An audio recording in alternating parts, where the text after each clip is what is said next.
Hi, this is Sue Jackson of the Book by Book blog, and I'm here today to talk to you about my reading plans for November, when I typically dive full in on Nonfiction November. Now this is interesting for me because I don't normally read a whole lot of nonfiction. When I do read it, I usually enjoy it, but it's just not what I gravitate towards. I usually choose fiction if given a choice. So, very often the nonfiction books I read tend to be choices that one of my book groups made. And like I said, I almost always enjoy those choices, but I don't tend to choose nonfiction on my own.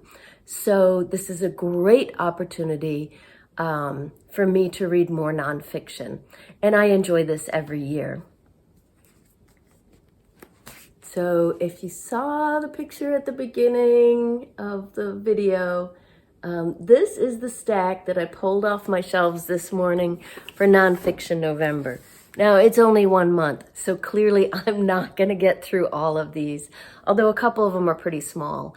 But this is what I have to choose from. I usually do that with this kind of challenge, just pick a bunch of stuff off my shelf, and then throughout the month or throughout the challenge, I can choose what I'm in the mood for. I do know, however, what I'm going to start with.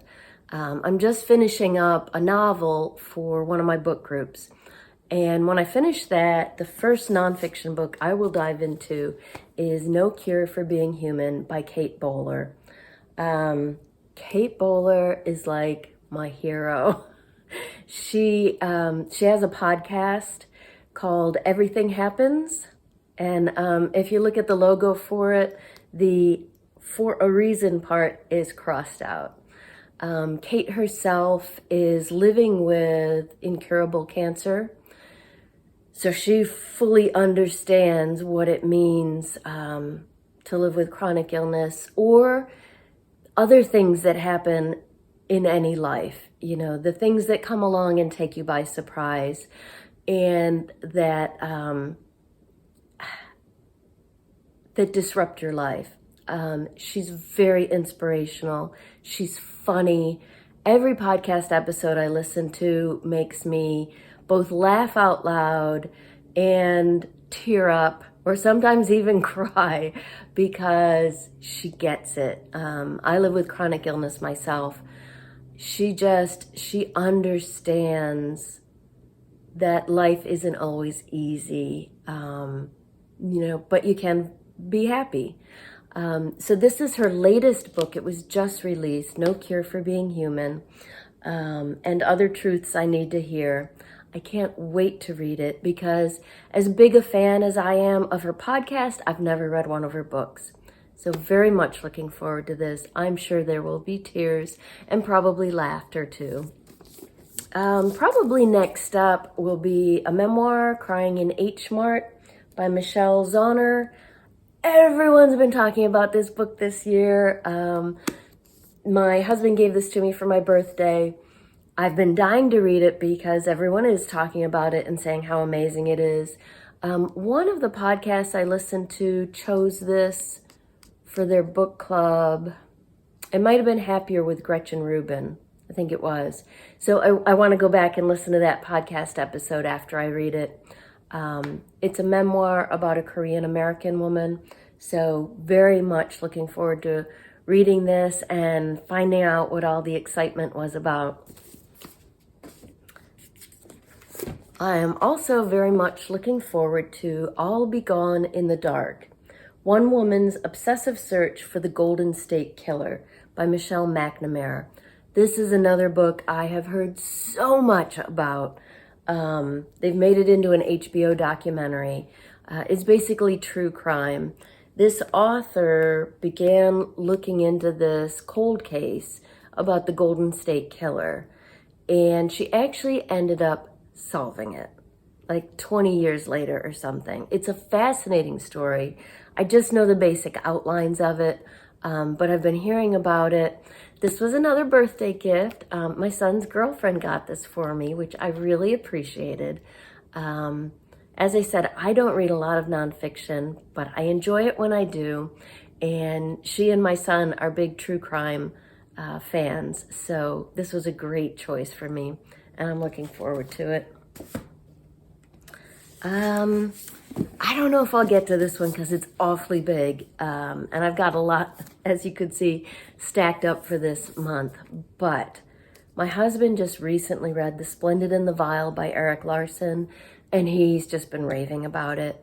We're both big fans of Erik Larson, and almost every Nonfiction November includes a Larson book. He writes narrative nonfiction that reads like a gripping novel. Last November, I read In the Garden of the Beasts, which is the true story of the American ambassador to Germany who was stationed in Berlin at the time that Hitler was coming to power. It's a fascinating story about how this American family was right in the middle of what's going on and didn't know, of course, what was coming.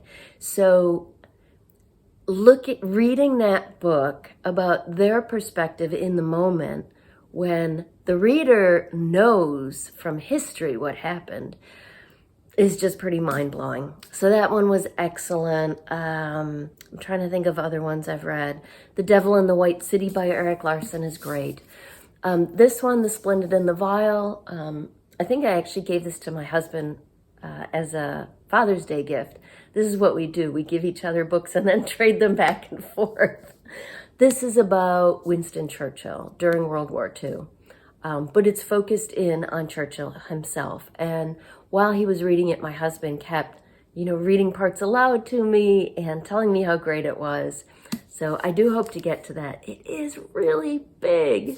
So we'll see if I can fit it in. I do have another Larson book on this stack. My husband's gotten a little ahead of me on these. Dead Wake, which is about the sinking of the Lusitania. The Last Crossing of the Lusitania is its subtitle. It happened during World War I, or at the very start, maybe, entering its 10th month. I've also heard this one is great. My husband says The Vile and the Splendid is even better, so that is my top choice, but let me see. Yeah, this one's a little shorter, so we'll see what I can fit in. For my birthday this year, I asked for a book by Kelly Corrigan because I have heard her on several podcasts, including Kate Bowler's Everything Happens podcast. And I just loved listening to her. Also, over the years, I've heard a lot about Kelly Corrigan and her books. I've heard they're funny and moving, and they just sound really great. So I actually got 2 Kelly Corrigan books for my birthday. Tell Me More and Lift. And I know she mostly writes personal essays. So I know Tell Me More is a collection of personal essays. The subtitle is Stories About the 12 Hardest Things I'm Learning to Say. That was also from my husband. My son gave me Lift by Kelly Corrigan. This is a very small book. Oh, I see. Written as a letter to her children. Kelly Corrigan's Lift. This is a very short book, so I know I can fit this one in this month. And then I have a few books that unfortunately have been on my shelf for way too long. These are books that I'm embarrassed to admit I have pulled off the shelf for previous Nonfiction Novembers, more than one, and have not yet gotten to. So I do hope to get to these. Almost French by Sarah Turnbull. The subtitle is Love and a New Life in Paris. This is a memoir about moving to Paris, and it sounds amazing. I think my mother lent this to me, and I know she enjoyed it. I also have The Girls from Ames, A Story of Women and a 40-Year Friendship by Jeffrey Zaslow. this book has been on my shelf for so long. I don't really buy books for myself anymore. As I said, we always get books as gifts in this household.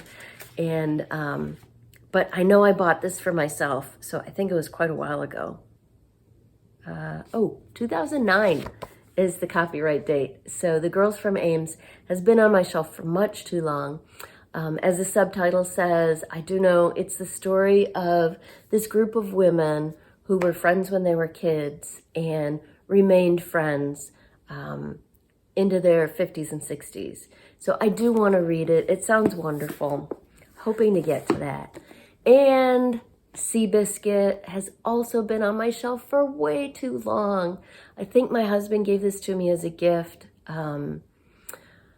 I love Laura Hillenbrand, both as an author and as a person. She happens to have the same chronic immune disorder that I have, ME/CFS. She wrote Seabiscuit in part lying on her back in bed with her eyes closed with a pad of paper and a pencil because she was so sick and dizzy and couldn't even sit up. It's the story, her story is just as stunning as I've heard the story of Seabiscuit is. We might have watched the movie of Seabiscuit. I think we did, the movie adaptation. I'm embarrassed that I haven't gotten to this sooner. My husband read it, and he enjoyed it. I have read Laura's Unbroken, which was amazing. Just such a powerful novel. So I really do want to get to this finally. We'll see. That, as you could see, that's a pretty big stack. So, and I'm trying to think if anything, no, both of my book groups, after this meeting tonight, both of my book groups will be on a break until December. So I won't have to fit anything else into the schedule. It's all nonfiction this month, and I'm really looking forward to it. Do you participate in Nonfiction November? I would love to hear about your plans for the month. If there are any nonfiction books you recommend or that you yourself want to read, tell me about it in the comments below.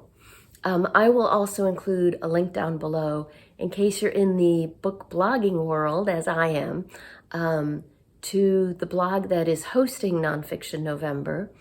Part of that includes weekly discussion topics for your blog.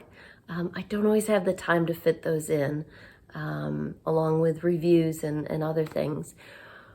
But you can participate in those if you want. And she's also got a calendar laid out for a whole month of Instagram, pictures on Instagram every day of the month, different topics and themes. So that sounds like a lot of fun. I am not yet on Instagram, though. I really want to be. It was one of my goals by the end of the year, so we'll see. But anyway, I will leave the link down below to that blog in case you want to participate in either the Instagram and the hashtag, the Instagram prompts and the hashtag, or with the weekly blogging prompts. And that's it for me. I will be reading nonfiction all month, as you will hear in my Friday reads summaries. Hope you enjoy November reading too.